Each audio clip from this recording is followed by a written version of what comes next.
ملکہ صحرا series season 4 سازشوں کے جال قسط نمبر 12۔ نصیر بیگ اور ولیم آرنلڈ وحشت زدہ ہو کر اٹھ کھڑے ہوئے۔ نصیر بیگ نے زاہد سے کہا، زاہد دیکھو کون ہے۔ آرنلڈ اپنے ساتھیوں کو ہوشیار کر دو، ہتھیار سنبھال لو، مجھے صورتحال بہتر نظر نہیں آتی۔ ولیم آرنلڈ نے چیخ کر اپنے ساتھیوں سے باتیں کہیں اور وہ رائفلیں سنبھال کر مستعد ہو گئے۔ زاہد نے ایک بلند جگہ کھڑے ہو کر دیکھا، اس کے رونگٹے کھڑے ہو گئے۔ وہ بہت سے لوگ تھے، گھوڑوں پر سوار اور روشنی میں مسلح نظر آ رہے تھے۔ ان کا رخ اسی جانب تھا اور ان کے گھوڑے نہایت تیز رفتار۔ زاہد اپنی جگہ سے نیچے کود آیا۔ دیکھا؟ نصیر بیگ نے پوچھا۔ ہاں، گھڑ سوار ہیں اور اسی طرف آ رہے ہیں۔ تعداد کتنی ہے؟ بہت زیادہ، میں شمار نہیں کر سکا۔ رائفلیں سنبھال لو، اپنی اور میرے ساتھ آؤ، اس طرف، نصیر بیگ نے کہا اور اپنی رائفل سنبھالے ہوئے بلند پہاڑی کے ایک حصے کی جانب چل پڑا۔ ایک اونچی سی چٹان پر پہنچ کر اس نے مورچہ سنبھال لیا اور یہیں سے اس نے ان لوگوں کو بھی دیکھا اور اس کے چہرے پر خون کے گہرے آثار پھیل گئے۔ اگر میرا اندازہ غلط نہیں تو افریقہ کا زلزلہ سی گال ہے۔ اوہ میرے خدا، یہ تو اسی طرف آ رہا ہے اور یہ شاید یہ جگہ ہمارے لیے کافی منحوس ثابت ہوئی۔ اوہ زاہد، ہمیں یہاں نہیں رکنا چاہیے تھا۔ ان لاشوں کی یہاں موجودگی یقینی طور پر ہمارے لیے کوئی خوفناک واقعہ بن سکتی ہے۔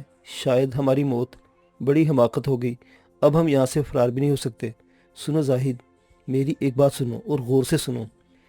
جی سر، زاہد نے عادت کے مطابق مستعدی سے کہا۔ ہم اگر اس جگہ لیٹ جائیں تو کہیں سے نظر نہیں آ سکتے۔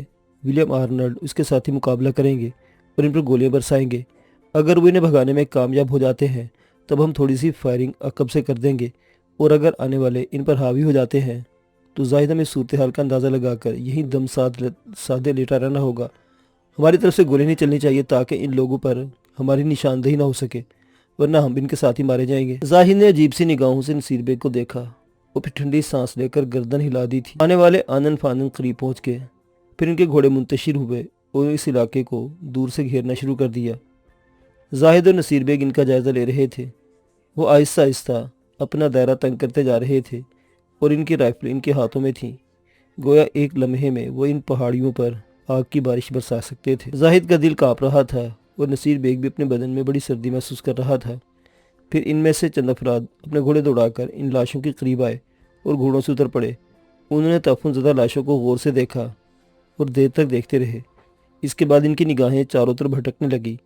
پھر انہوں نے ان لوگوں کے گھوڑوں کو دیکھا اور ان میں سے ایک نے چیخ کر کہا، یہی ہے وہ، یہی موجود ہے، بچ کر نہ جانے پائیں۔ ان پہاڑوں کی ایک ایک چٹان کو ادھیڑ دو، فنا کر دو، انہیں روئے زمین سے مٹا ڈالو۔ آواز میں بڑی خوفناک غراہٹ تھی۔ زبان انگریزی تھی لیکن لہجہ کافی بگڑا بگڑا محسوس ہوتا تھا۔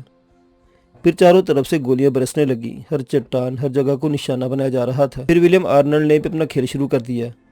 اس نے بہتر جگہ مورچے بنائے ہوئے تھے اور یہاں سے وہ ان لوگوں کو بڑی عمدگی سے نشانہ بنا سکتا تھا۔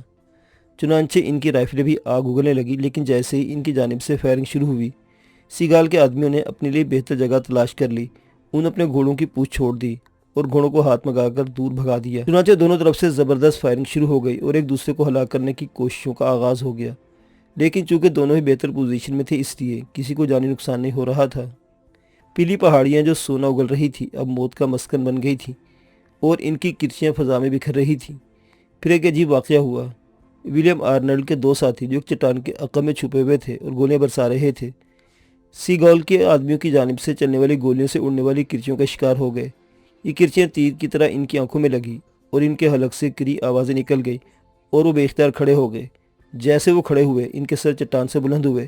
سیگال کے آدمیوں کی چلائی ہوئی گولیوں نے ان کے بھیجے اڑا دیے اور وہ دلخراش چیخوں کے ساتھ پچھلی سمت جا پڑے۔ یہ ایک بھیانک واقعہ تھا جس نے انہیں دہلا کر رکھ دیا۔ ولیم آرنلڈ نے بے تحاشا چیخ پڑا، نہیں نہیں، ہم پر گولیاں نہ چلاؤ، خدا کے لیے ہم پر گولیاں نہ چلاؤ، ہم اپنے آپ کو تمہارے حوالے کرنے کے لیے تیار ہیں۔ دوسری جانب سے سی گال کے آدمیوں سے کسی ایک کی آواز سنائی دی، تمہاری تعداد کتنی بھی ہو تم ہم سے بچ نہیں سکتے، ہم تمہیں انہی چٹانوں میں ریزہ ریزہ کر دیں گے۔ زندگی چاہتے ہو تو اپنے ہتھیار سامنے پھینکو اور اپنے آپ کو ہمارے حوالے کر دو۔ نصیر بیگ کے منہ سے ایک گندی سی گالی نکل گئی تھی۔ اس نے آہستہ سے کہا، یہ اس بدبخت نے کیا کیا؟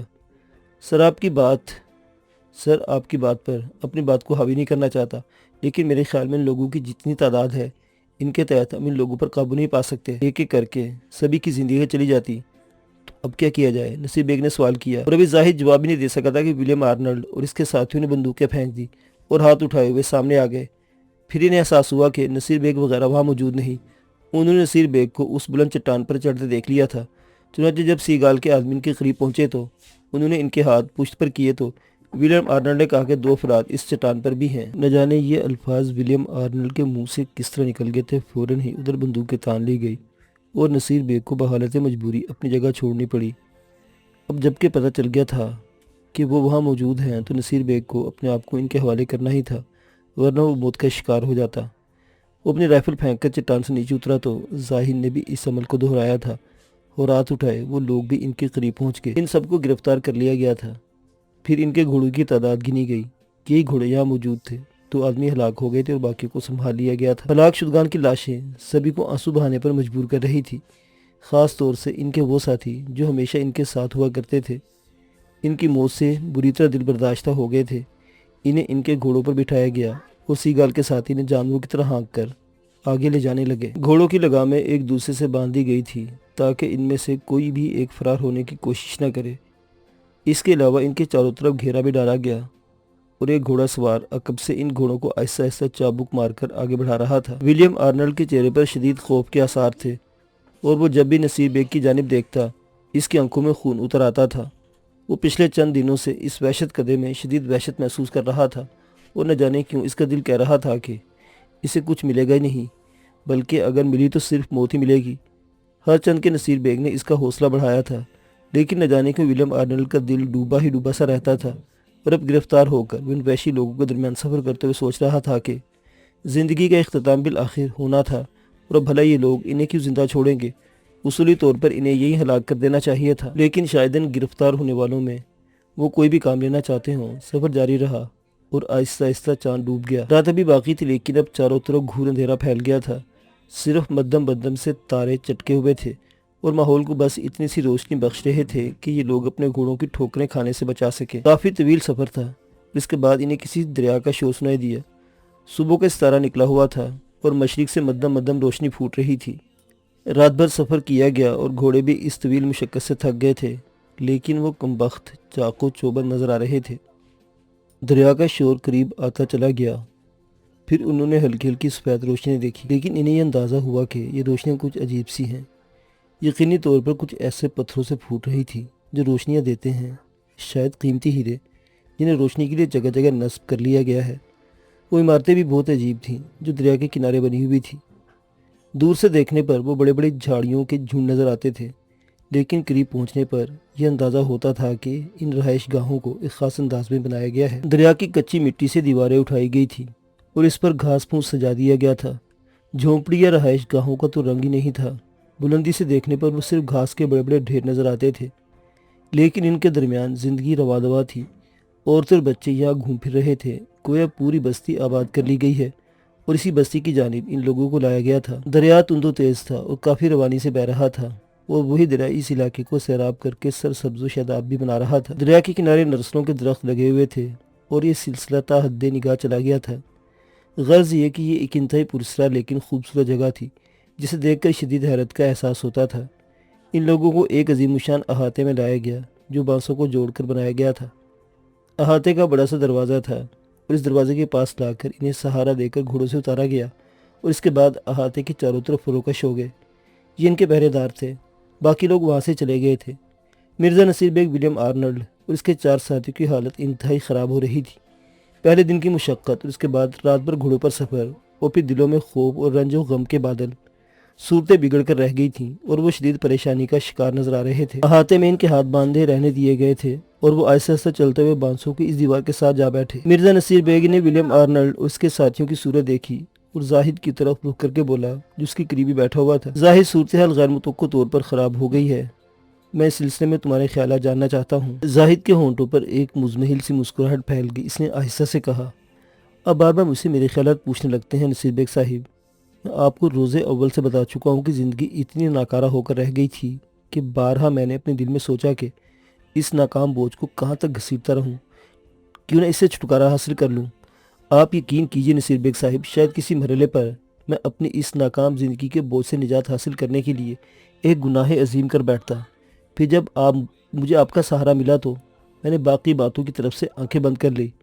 اب کم از کم اتنا تو ہے کہ ایک سہارا ہے ایک تصور ہے دل میں کہ میں شاید اپنے ایک ساتھ کسی کا مستقبل سنوار سکوں۔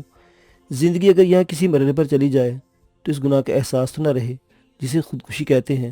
چنانچہ مجھے زندگی کی بالکل فکر نہیں۔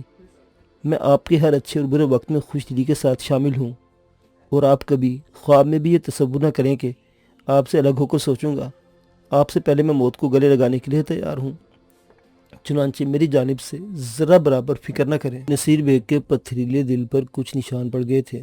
زاہد کے ان الفاظ نے اسے بہت متاثر کیا تھا۔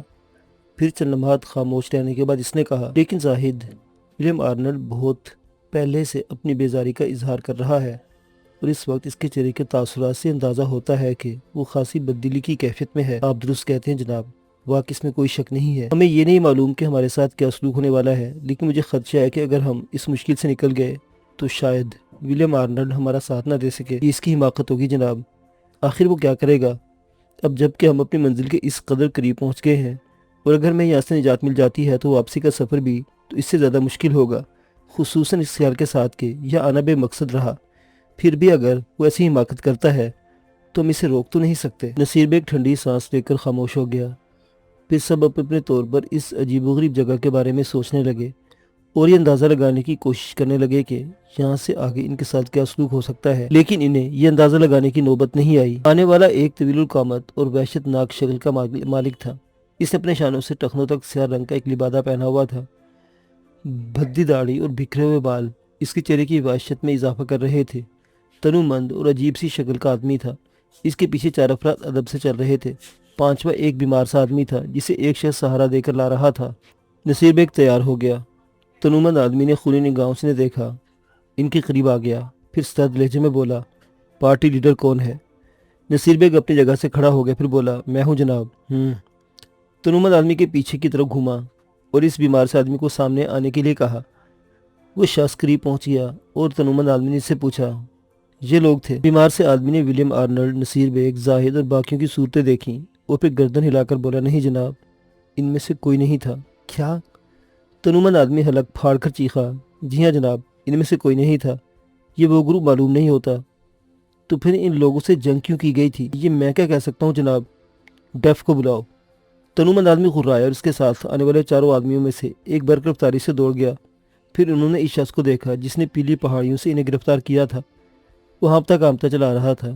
تنومند آدمی نے اس سے کہا، ڈیف، تم نے ان لوگوں پر حملہ کیوں کیا تھا؟ کہ ان کے ساتھ کوئی عورت تھی یا لوٹ مار کا سامان تھا؟ تھوڑا بہت سامان تو ان سے مل گیا تھا جناب، لیکن کوئی عورت ان کے ساتھ نہیں تھی۔ اس کے علاوہ یہ لوگ وہیں پیلی پہاڑیوں میں تھے اور ہم نے اپنے ساتھیوں کی لاشوں کو بھی دیکھا تھا۔ تمہیں یہ بات معلوم تھی کہ یہ وہی لوگ ہیں جنہوں نے ہمارے ساتھیوں کو قتل کیا؟ نہیں جناب، ہیگ ہمارے ساتھ نہیں گیا تھا۔ تو پھر گدھے کے بچوں، ان لوگوں کو کیوں پکڑ کر لائے ہو؟